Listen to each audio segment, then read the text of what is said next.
Trying to build a business selling courses is an absolute waste of time now. Now, what do I mean? Well, we're going to take a look at this whole issue of creating online courses, selling online courses, and how building a business isn't about selling courses. So stay tuned. We'll go through the steps. I've got a whole bunch of great information for you, and I think this video might be the most important one that you watch if you're considering building an education business. So let's get started. Courses are what everyone seems to be talking about now. You know, content marketing, selling, organizing your information, creating courses and selling courses. There's a ton of people talking about it. There's a ton of information going on about how you can build a business selling courses. And I think that that's absolutely the last thing that you should be focusing on. And we're going to cover why that's important in this session. Now, courses are broken. Most of the time when you see a course or you're looking at a course online, it's actually not a course. It's really an organized bit of information, but there's no outcome in it. And a course, the way it is today, is really about passive learning. Passive and consumption.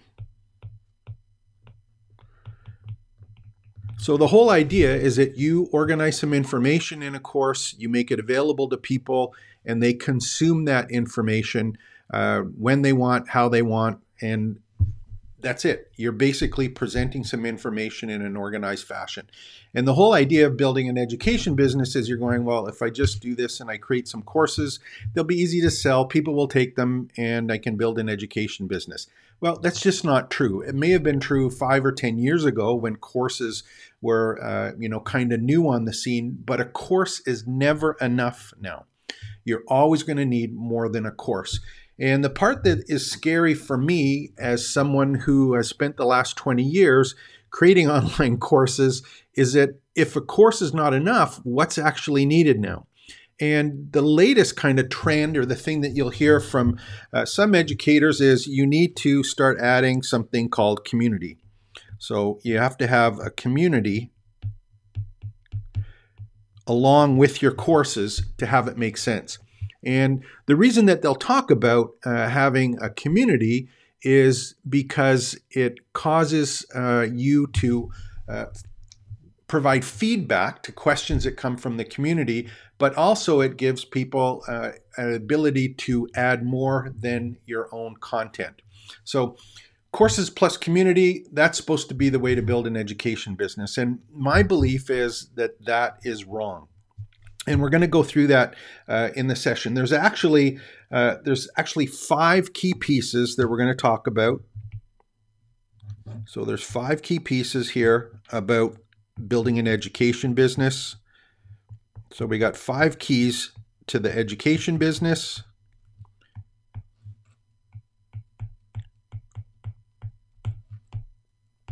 We're going to go over those, and we're going to go over how, in fact, they fit together. So what are the keys to that? The important thing when you're thinking about an education business, and especially if it's your business, one of the things that you're going to be looking at is, or the part of this that you start off with is, you're going to have some content.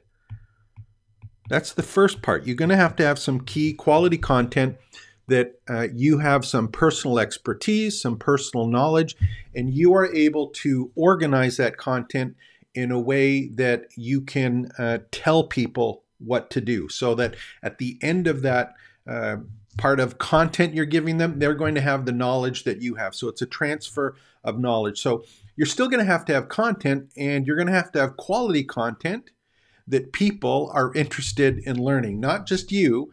Remember, you're creating that content for someone else.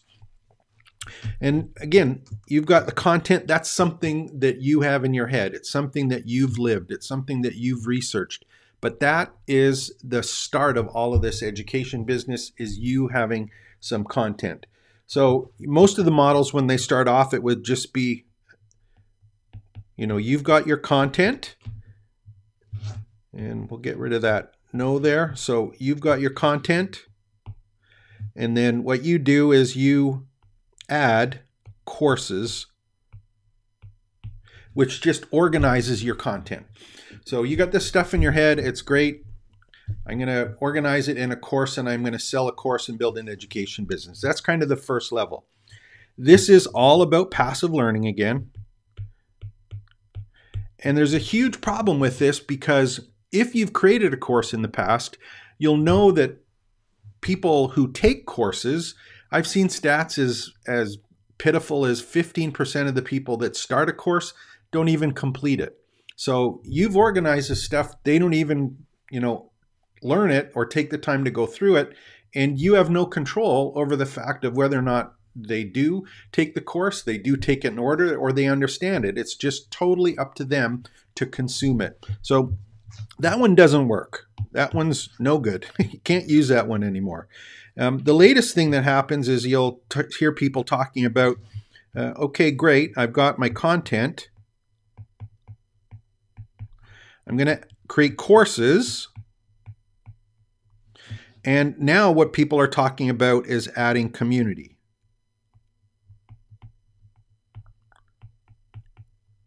Now, what is a community? People will talk about having things like discussion forums, or having groups, or having the people who are taking the courses be able to interact with each other. And if you think about that, a lot of the ways that people have that set up today is they will have their content and their courses organized, but they may say, oh, I've got a Facebook group, or I have a discussion forum that you can go and be involved in, or I have an open chat. So they're adding that notion or that idea of having the users involved with each other. And is that enough right now? Well, it may be a little bit, but it's still not helping people really get to the point where they're doing what it is that they're trying to teach. So people still are in that kind of knowing phase. And again, that's another form of passive learning. Content plus courses plus community. Is that enough? People are kind of moving there now, but I don't think that's nearly enough. The next thing you may see is where it's getting a bit better, and that's when you've got your content plus your courses plus community. But what we're going to do is we're going to add classes. Now, this is far more effective in terms of transferring the knowledge.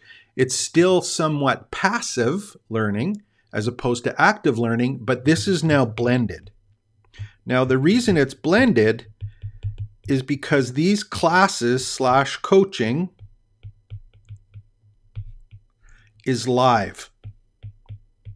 And that gives you as the instructor the opportunity to interact with people, answer their questions live on the fly. They're still going to take the courses that you've created, the videos, the audios, the text. They're still going to be able to ask questions in a discussion forum where other members may be able to answer back, or you may have a chat where people can interact with each other. But adding this blended opportunity where you're actually live with people online, where you can give structured classes that may or may not cover the course content that you've got there, or just answer questions have. This blended one is, I think, where you're going to start adding value. Those two first ones, the course plus, your content, there's no value there anymore. People can go and get the content anywhere they want, especially YouTube now. There's all sorts of content going on YouTube. People just have to search for it. There's no added value by creating a course and your content.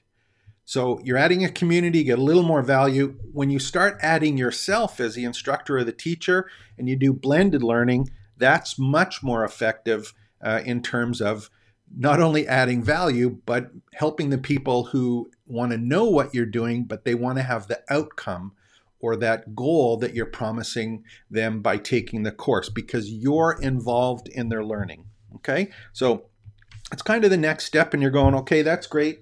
What's after that? This is the last kind of learning model, and I think this is the one important. This has the highest value for you if you're building an education business, and it's the one that I think all of the people who are wanting to teach online, to build training sites, are going to strive to. So this is how it works. What I'm talking about is your content plus courses, not one course, but multiple courses. I'm talking about the community part. Plus, I'm talking about classes and coaching. But what we're going to do is we're going to add something called a cohort. So what the heck's a cohort? Think of a cohort as a group of people or a group of students going through a set curriculum or set course over a period of time. And what does this mean? Think of it this way. So you're going to take a class. It's going to start on this date. It's going to finish on this date. And at the end of this class/course, and all of the members of the group are going to work together to have a specific outcome at the end of it. So it's active learning because you are involved and you are responsible for completing the steps in the cohort throughout the entire process. So this is the highest value kind of learning. You've got a great outcome that you're promising. You've got other people involved, and it's all organized in your education business. So you're going, okay, great. I'm in on this. I understand the classes, the community, the courses. I've got my content organized. We're going to do it with a set date on a set time. I'm going to build an education business, right? No, there's a problem. There's one problem. And this is really the issue that I see moving forward in the next little while for people who are trying to build an education business again. And this is what it is. So if you think about it, most people, they look at the content. And when I think of content, who owns that content? Who owns your knowledge? It's you, right? You own it.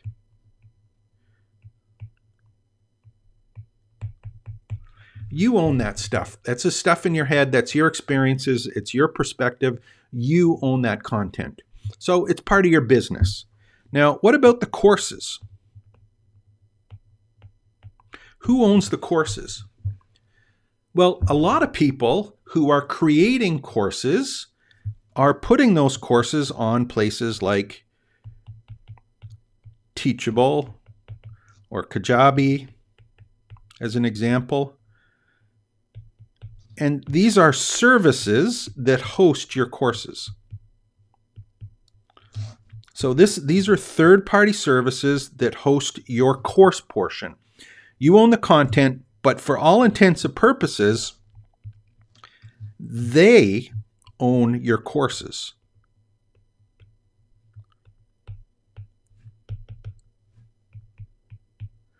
Now, why is that? Because they're the ones that are hosting, they're the ones that have all of your course content. It's on their platform. You don't own it. And some people go, well, yeah, I do own it because it's my content. No, you don't. And what do I mean by that? These services, they're dynamic. And you'll find if you've been online for a while that the way they get distributed is going to change over time. You may put the stuff up on Teachable as an example or out of any of the third-party services.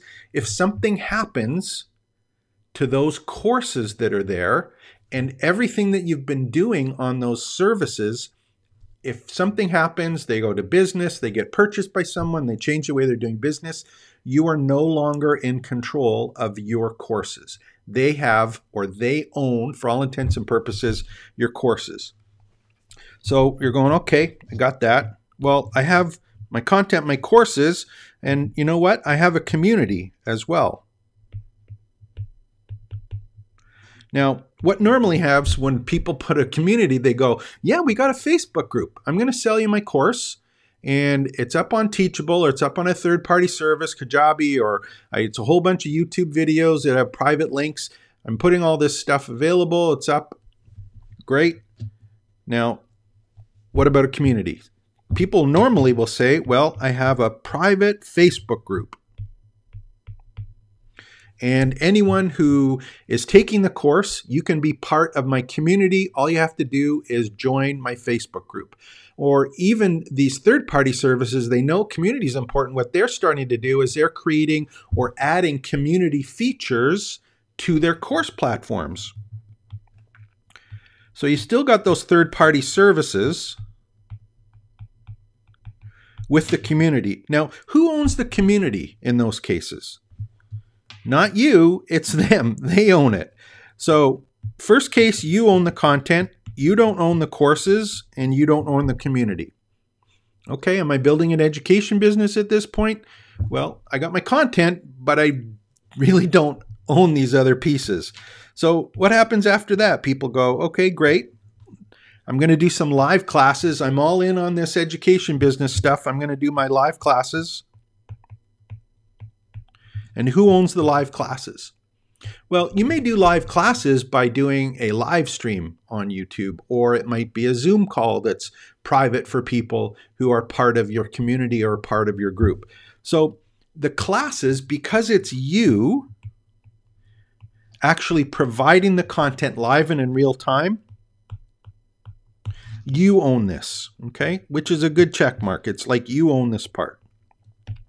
And the thing to remember when you're talking about classes in terms of learning is most people, when they're having classes with their group, they'll do a class on a Zoom call, for example. They make it private. It's got some time to it, but you're limited because when you're doing a regular course, you may have to, and you have no control over when people start the course or when people finish the course or what lesson they're on in the course.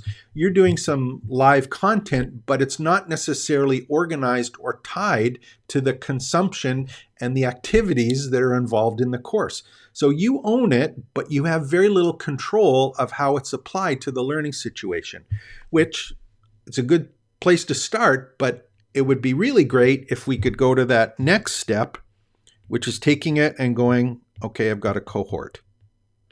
I've got a timed lesson, a timed group. I've got a set schedule of learning that's going to happen, and all of the work that needs to be done with that learning, I'm there with my other students and myself providing all of the previous pieces.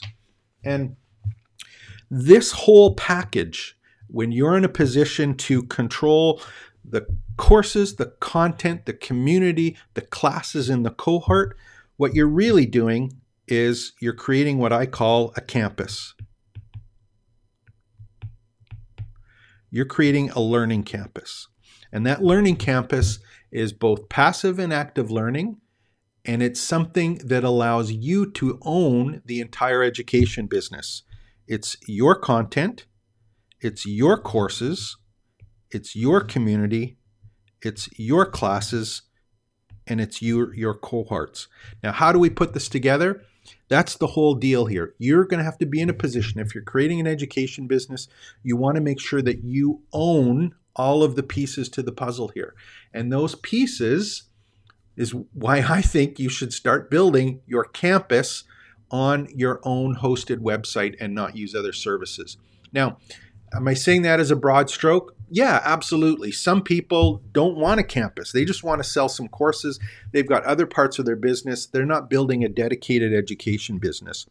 But if you're going to build a dedicated education business where you want to be in control and actually own the business, not just the content, then you're going to have to start building out a campus where you've got all of these C's in line and you control all of them. And the way that we do that, the way that I teach it, is using WordPress, hosted on our own servers that we control the content on it.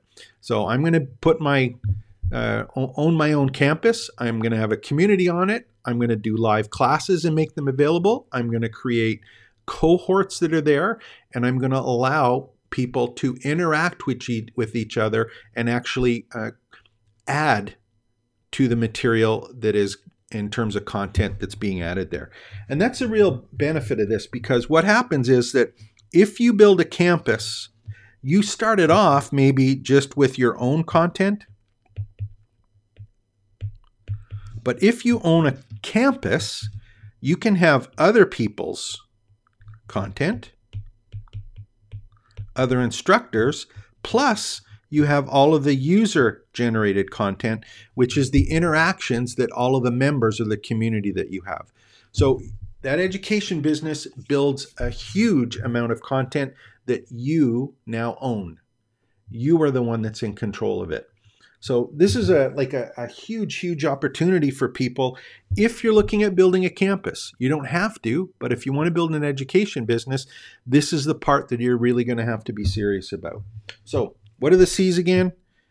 What do we need? We need content. It's 5 pieces. We need courses. We're going to need community. We're going to have classes or coaching. We're going to have cohorts. And what does this all equal? Your own campus. That's what an education business is about, is building your own campus. Hope this made sense to you. You've got a great opportunity to think about not just making a course, but actually building an education business by being involved not only in your content, but owning the business, owning your courses, owning your community, and creating an environment where people are able to get the outcomes that they want and be actively involved in learning and reaching their goals, as opposed to just sharing some information. This is James Maduke speaking from TeachOnline.io. Hope you enjoyed it. Make sure to hit the subscribe button below. And if you haven't joined our community, visit teachonline.io. Take care. Expect the best.